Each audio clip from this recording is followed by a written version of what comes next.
Charles Barkley was one of the greatest basketball players of all time, and his career featured a nearly equal split between his on-court excellence and off-court blunders. It's a sad, sad day in America. Y'all got nothing better to do than watch me. He's no stranger to the police blotter or the NBA record books. He maximized his talents in a way that no 6'4" basketball player had ever done before or has ever done since. Whether considered one of the game's greats or its greatest problem, there's one aspect of Barkley on which his supporters and critics all agree. He was brutally honest. Fans curse at me, I'm going to curse them back. Plain and simple, not even worth discussing. Welcome to the Vintage Dawkins channel. Here we break down Barkley's NBA career-defining moments. The 1993-94 season proved to be a trying year for Barkley. Injuries limited him to just 65 games in the regular season, the lowest total of his career at the time. His 21.6 points per game scoring average was an 8-year low, despite shouldering the lingering effects of his various ailments. Though, he fought his body and the Golden State Warriors' defense en route to one of the finest postseason showings in league history. Barkley for three! Unbelievable! In Game 3 of the Warriors against Suns' first-round matchup, Phoenix needed another win to advance to the second round. Sir Charles came through. Barkley shredded Golden State with 56 points. His offensive efficiency was a sight to behold. He dropped 23 of 31 from the field and rounded out his stat line with 14 boards, 4 assists, 3 steals, and a block in 41 minutes of work. Barkley didn't make his NBA debut quietly. A productive collegiate career at Auburn University earned him the 5th overall draft slot in the 1984 draft. He joined a talented Philadelphia 76ers team led by a pair of Hall of Famers in Moses Malone and Julius Erving, and showed that he was worthy of his lofty draft status by putting up 14 points and 8.6 boards per game. But after 2 supportive seasons to open his career, Barkley emerged as the face of the franchise in the 1986-87 season. Malone had been traded to the Washington Bullets, and the 36-year-old Erving was playing in his 11th and final NBA season. Barkley proved more than capable of handling the newfound responsibility, leading Philly with 23 points per game and capturing the only rebounding title of his career with 14.6 boards per game, including 5.7 on the offensive glass. With his 6'4" frame, Sir Charles is the shortest player to ever lead the league in boards.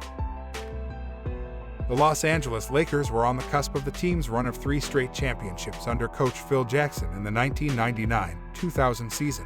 The Lakers had the biggest star in the game in Shaq. The Diesel packed hordes of athleticism in his 7'1", 325-pound frame. Defenders wanted nothing to do with the young monster near the basket, and no player was foolish enough to put himself on the big man's bad side, other than one Charles Barkley. In a November 10th meeting between O'Neal's Lakers and Barkley's Rockets, O'Neal swatted Barkley's layup attempt and then shoved him aside. Barkley quickly threw the ball at O'Neal, and the two giants crashed to the floor interlocked with one another.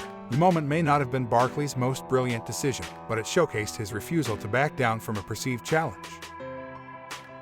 The 1991-92 NBA season was unlike anything the league had experienced in its existence. Los Angeles Lakers superstar Magic Johnson abruptly retired following his announcement that he had tested positive for HIV. Arguably the game's brightest star at the time, Johnson received a rocky response from his peers. Some players balked at the possibility of ever sharing the floor with him again, but he did find one unwavering supporter in Barkley. Sir Charles donned the number 32 jersey in honor of Johnson over the course of his final season with the Sixers. Barkley came to the defense of his dream team running mate in a way that only he could. "We're just playing basketball," Barkley said. "It's not like we're going out to have unprotected sex with Magic." On the surface, Barkley's NBA career ended in unceremonious fashion. Outside of the brawl with O'Neal, Sir Charles' final season began with a rather forgettable 18 games. Things then gone from bad to worse when he ruptured his left quadriceps tendon in a December game at Philadelphia. All signs pointed to this being the end of his illustrious career. The Rockets' aging core was already worn down following the lockout's shortened schedule, and while they were competitive, they held no realistic championship hopes. But it was far from the storybook ending that he had envisioned, and it was one he had no intention of leaving as his final mark on the basketball floor. So Barkley embarked on a grueling 4-month rehab. He worked himself into good enough shape for one final appearance on the NBA hardwood, recording 2 points, 1 assist, 1 board, and 1 block in 6 minutes. It was as inspirational as 6 minutes of NBA hoops will ever be.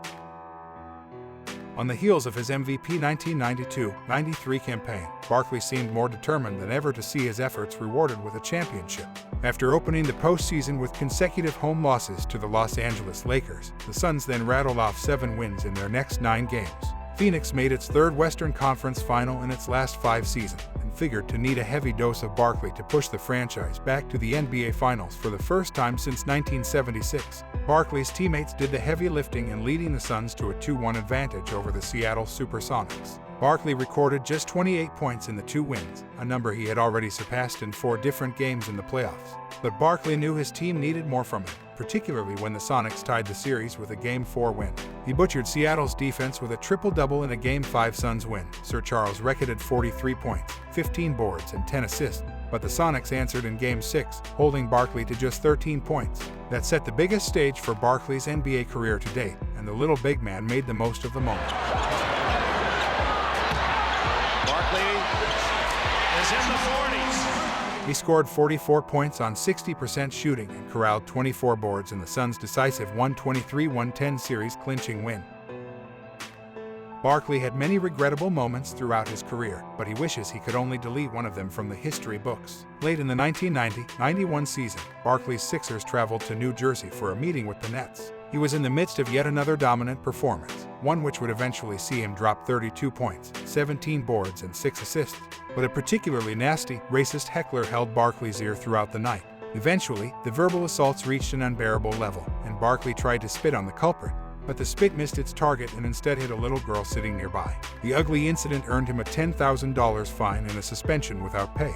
Yet somehow, Barkley managed to turn this tale into a heartwarming one. He befriended the girl and her family and provided tickets to future games. Barkley spent the first 8 seasons of his career in Philadelphia, establishing himself as one of the game's most unique offensive weapons along the way. Outside of his rookie season, he never averaged fewer than 20 points and 10 rebounds per game as a member of the Sixers. He became an all-star game fixture, making the all-star trek in each of his final 6 seasons in Philly. But his individual success rarely carried over to his team. The Sixers made 6 playoff trips in his 8th season, but only once made it out of the second round. Barkley was traded to the Phoenix Suns in a 3-for-1 deal before the 1992-93 season.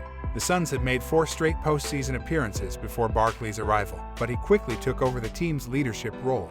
Barkley dazzled in his first season in the desert, totaling 25.6 points and 12.2 boards per game en route to his only MVP award. Barkley carried the Suns to the NBA Finals, where they ultimately fell to Michael Jordan's Chicago Bulls in 6 games. Nike sparked national debate over its commercial campaign surrounding Barkley, with the hoop star declaring, "I am not a role model. I am not a role model. I am not paid to be a role model. I am paid to wreak havoc on the basketball court. Parents should be role models." There were strong sentiments on both sides of the issue. Supporters said Barkley wasn't wrong in his statement. They said parents, not basketball players, should be responsible for the characters instilled in their children. Critics said Barkley was put in a position of prominence, heavily compensated for it, and therefore a role model even if he had no desire to be one. Sports stars are held to a high regard and owe the fans a certain amount of responsibility for their monetary support, but it's still tough to argue with Barkley's baseline sentiment. He's paid to dominate on the basketball court, and even with his questionable decision-making, that's exactly what he did. After 12 successful seasons split between Philadelphia and Phoenix, Barkley still carried a strong desire to capture the one thing missing from his career, an NBA championship. The Suns then set him up with the best chance to realize that dream by trading him in 1996 to a Houston Rockets team that had won 2 of the past 3 titles. Barkley joined a Hall of Fame Rockets core that included Clyde Drexler and the Dream. At 33 years old, he was the youngest of the 3, but the trio was still wildly productive on the floor. But the Rockets couldn't solve the Utah Jazz's own historic combo of John Stockton and Karl Malone. Houston and Utah split the first 4 games of the Western Conference Finals, with both teams protecting their home courts. The Jazz built a 3-2 advantage behind their Game 5 win in Utah. When the series went back to Houston, the Rockets had no answer for the balanced Jazz starters. Each Utah starter scored at least 15 points, with Malone and Stockton combining for 49. Barkley could never get himself going. He finished with 20 points in 39 minutes but shot just 38.5% from the field. The game proved to be Barkley's last realistic shot at a title. He played 3 more seasons in Houston, but the Rockets never made it out of the first round. Fair or not, this forever added an asterisk alongside Barkley's achievements. It left him destined to be remembered as one of basketball's greatest players to have never won a championship. Tell us in the comments, what's your favorite Charles Barkley moment?